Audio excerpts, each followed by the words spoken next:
say buongiorno, buongiorno, buongiorno, and welcome back to another video on the Calm Skateboard ASMR channel. Today we're going to be doing a bit of a race review of the Italian Grand Prix at Monza that took place earlier today.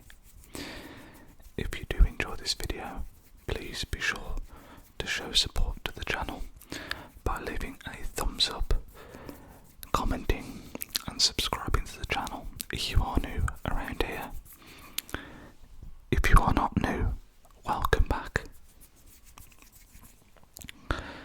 So, the Italian Grand Prix, Monza. Always a very, very exciting race. An iconic track where in the past Ferrari have been very dominant. Not so much in the recent past, but they always have gone well there. So imagine my surprise when, after qualifying today, a certain Max Verstappen, whose car we're tapping on here, came out on pole position. I think I said qualifying today, qualifying it yesterday, of course. Monza is always interesting because it's not a traditional circuit in terms of where the best car always shines, but it is a very, very fast track, and for that reason in the past teams like Williams, for example, have often gone quite well over recent years because they have a car with great aero, good top speed, so they tend to be able to really take advantage of just the layout of Monza and get some good results. Now, McLaren, of course, going into this weekend, are having a very dominant season in terms of the constructors and the drivers, Piastri and Norris being 1 and 2. But it was clear straight away in practice that the gap was very small between, or it certainly wasn't as big as it has been in other races. I think at one point, I don't know if it was in qualifying or practice, the difference in the times between P1 and a P20 was just a second, which is such a small difference in time between first place and last place. And Ferrari was showing that they could be right up there with Leclerc and Hamilton. Hamilton less so because he had a grid penalty from the last race, one that felt a little bit harsh actually. He got it for ignoring yellows on a lap to the grid, I think it was, in Holland. Apparently normally it's a 10-place penalty, but because he showed signs of trying to slow down or something, they only made it a 1, 2, 3, 4, 5 place grid penalty. But regardless, it meant he was never going to be on the front row. I do want to say as well, when it comes to the Formula 1 coverage, I love when Nico Rosberg is a part of the team at Sky Sports. I think he provides incredible insight. He's not scared to say what he thinks, even if it kind of might go against the grain or be a little bit controversial, so was a big fan of having him in the broadcasting team this weekend. But yeah, when it came to qualifying, I've just mentioned how close the grid was. You know, the teams at the front were the teams you'd expect, I think, battling for pole. You had the two McLarens in Piastri, Oscar Piastri and Lando Norris. You had the two Ferraris in Leclerc and Hamilton, although Hamilton, of course, wouldn't actually get pole, he'd be relegated, as I've just mentioned. You had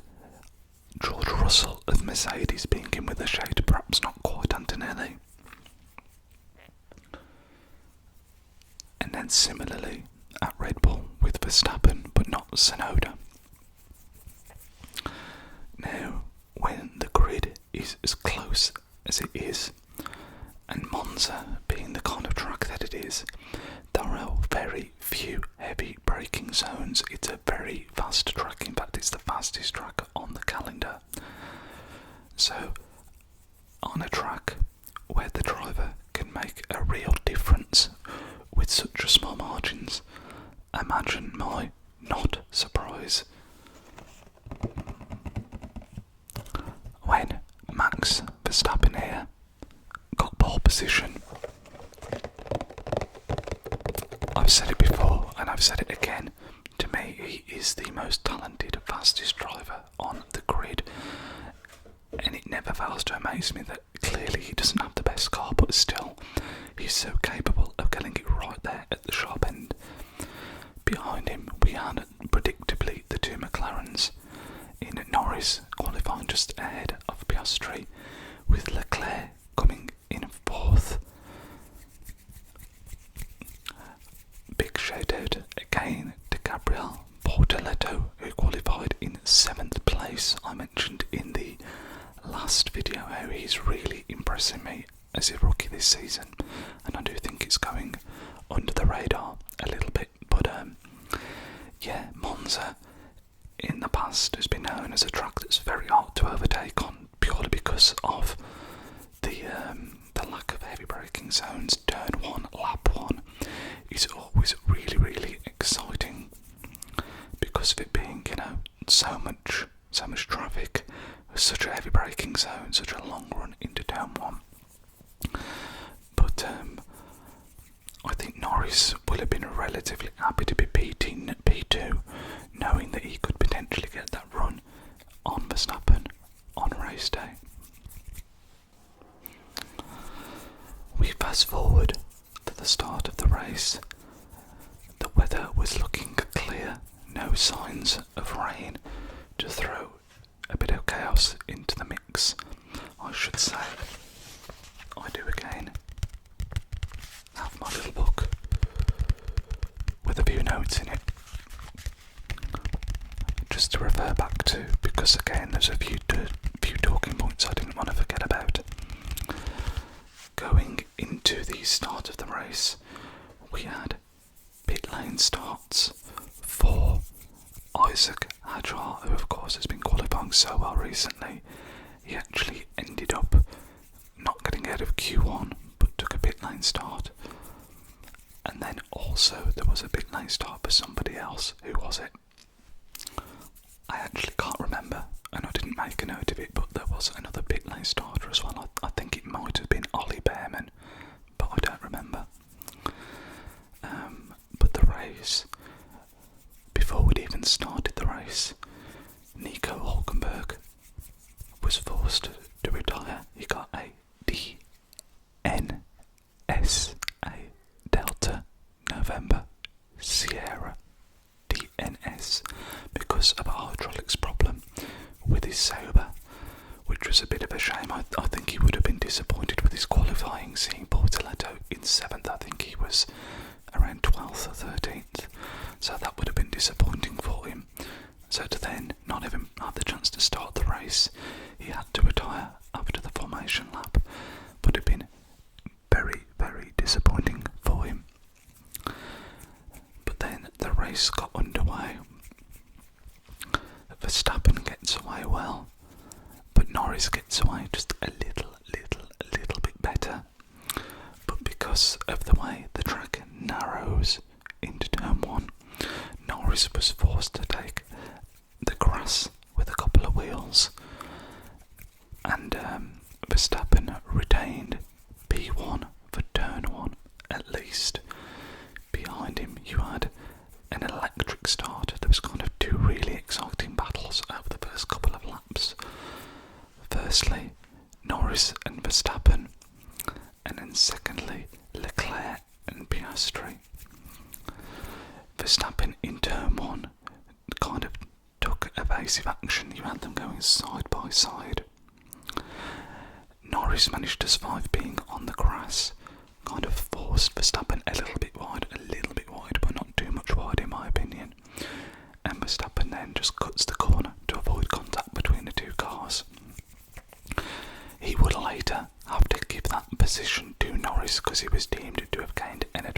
coverage.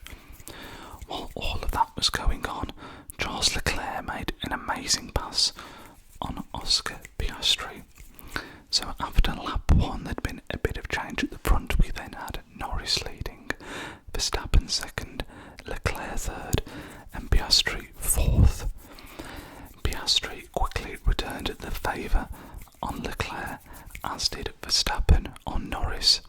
There was actually another really nice move this time by Piastri to get his position back from Leclerc. Verstappen's was a bit more straightforward, and most of the action from the race would kind of take place on that turn 1. Again, there's not really many heavy braking areas, so the fact you have this long straight DRS, and a heavy braking zone, that's always going to be the most popular overtaking spot, and that turned out to be the case. So after all the excitement of the first lap, it then kind of settled down to be exactly where they'd started. Who didn't stay where they started was Lewis Hamilton, who had an incredible first few laps, taking his Ferrari all the way to 10th, from 10th to 6th place within, I think, 3 or 4 laps from memory, so a great start from him. They clearly had pace on this track, Ferrari, but obviously with him having that grid penalty at the start, he dropped back a few places, but still an electric start from Hamilton. At this point, the defending world champion Verstappen kind of went into cruise control, slowly edging away from Norris, and the race, after having an electric few laps at the start, kind of settled down, simmered down. The action kind of slowed down and everyone went into a bit of tyre management mode, I think. The next thing that I've actually got written down was just how unfortunate Fernando Alonso was. He'd been sat behind Gabriel Portoletto, who, if you're not aware, really interestingly, Alonso is actually Portoletto's manager. So there's this weird relationship, this weird dynamic between the two, but they seem to get on really, really well. But he'd been behind him, and when the pit phase started, he was a lot braver on the brakes in terms of slowing down for the maximum speed in the pit lane, closed the gap. Portoletto then didn't have the best stop in the world. It wasn't awful, but Aston Martin's was better. They had a better stop, a better stop, a better stop, and because of the experience and what's the word I'm looking for? The cunning move of Alonso of slowing down, being a bit braver, slowing down a bit later, he jumped him in the pits, only to then have a suspension failure a couple of laps later and lose that position and be out of the race altogether, which was a real shame for him because, he seemed to be revelling on the track this weekend. He had great pace, he qualified in the top 10, he was having a great battle with Portoletto, so Alonso is having no luck at all this season right now. The McLarens then ended up in P1 and 2 because they kind of left it the longest for pitting. Verstappen had pitted in and there was a little moment where there was an incident and it looked like if there was a safety car, one of the McLarens could potentially have squeezed out in front, but that never actually happened and Verstappen was just in complete cruise control for that whole race, absolutely galloping off in the distance at the front. But then it was really interesting because a big moment in the Grand Prix was when the McLarens did their pit stops. Lando Norris elected to go into the pit second, despite the fact that Piastri was behind him. He'd said, as long as he's not going to undercut me, let him pit first to protect him a little bit, as long as he had that guarantee. So Piastri pits in from behind Norris, has a good pit stop, comes out. He's obviously quicker on track at that time because he's got the fresh tyres on. Norris then comes round, does his pit stop, but has a really, really slow one. I think it took about 4 seconds longer than it should have done, which in Formula 1 is obviously an absolute eternity. They're kind of lucky they had the margin that they did to Leclerc, otherwise they could have been in real threat, in real danger is, though, through no fault of his own. Oscar Piastri inherited P2, with Norris dropping back to P3. Now, if I'm Oscar Piastri right now, at this point in the race, I'm saying, well, what do you want me to do? It's not my fault. That is sometimes how the cookie crumbles in Formula 1. He's had a bad stop. What do you want me to do about it?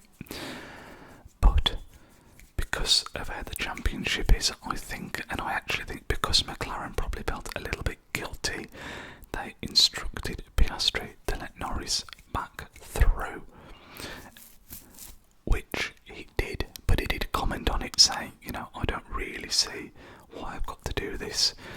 And Verstappen also came on the radio because Lambiase, is that his name? Jean-Pierre Lambiase, it's something like that, his race engineer, informed Max of the position swap between the McLarens. And he said, why? Because Lando's had a bad stop. GP said, yes. And Max just laughed, and I think that says all you need to know, because I think it really was out of sheer guilt that McLaren did that, because they didn't want to be seen to be screwing over Norris, especially given the bad fortune he'd had in the last race. It was actually, we had a kind of similar incident back in Hungary last year, I think it was, but the shoe was on the other foot, so I think Piastri did feel like, even though he didn't want to, he'd had the instruction, he kind of had to let him through. And then when he had let him through, they then gave them the green light to go racing again. But nothing really came of it. I think this is the thing with Monza. Even though you've got the speed advantage in turn one, it can be very, very difficult to overtake, because I think it's difficult to follow closely through Parabolica, the last corner, and that can sometimes build up a margin that's harder to close on the straight, especially when the driver in front can be using their ERS to defend. It's just very, very difficult to overtake. I was really surprised actually at the start of the race just how many back and forth passes that there were, but at the front of the race, that was how it ended up finishing. We had Verstappen P1 with just an absolutely flawless drive, as we've seen him do so many times in the past. He actually set the lap record for his qualifying time as well, which I didn't mention. It was the quickest ever time at Monza, and also the quickest ever lap of a Formula 1 race of all time, which tells you just how quick Monza is as a circuit. We then had Norris in P2 and Piastri in P3, so Norris taking 3 points out of Piastri's championship lead. Every little helps, but I think he's going to need to be either doing that every race or just winning races or getting bigger swings generally to really put the pressure on Piastri. It's still an over 30-point gap as things stand. We then had Leclerc in P4, bringing in a P4, bringing in a very respectable driver for the Ferrari, for the Scuderia, in front of the Tifosi.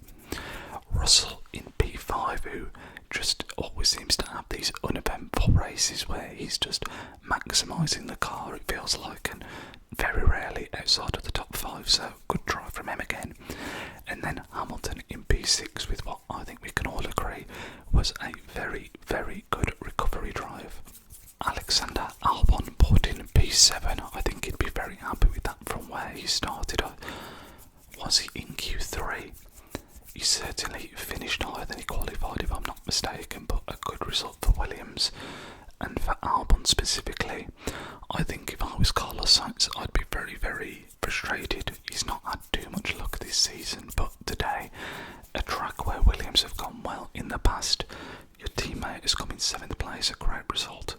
I think he'd be very, very disappointed to not have finished in the points today. Behind Albon, Bortoleto, my rookie of the year so far. Again, I just think he's so overlooked. Another great drive from him. But a big shout out has to go to Isaac Hadjar. It's between Gabriel Bortoleto and Isaac Hadjar as to who is the rookie of the year, unquestionably.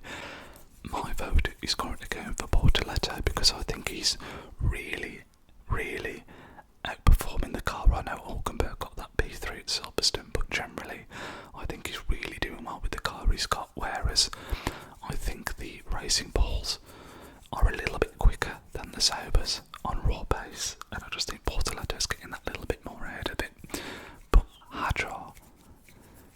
start from the pits, pit lane start, and to get a point in P10 is still mighty impressive, especially when you think of him getting that podium last week as well. He really is a man on form. We saw a return to the points for Kimi Antonelli as well, who I'm sure will take a real confidence boost from that. He's had a bad few weeks, so for him to get back in the points after a really poor start as well, I think he'll be pretty happy with that. I think overall though it was a pretty solid race. It certainly wasn't the most exciting one we'll see this season, but for Monza there was more overtaking than I expected, particularly at the start, and some really good racing. As mentioned, kind of Piastri, Leclerc, Norris, Verstappen, Hamilton making moves, all of that going on at the start was excellent, kind of peak Formula 1.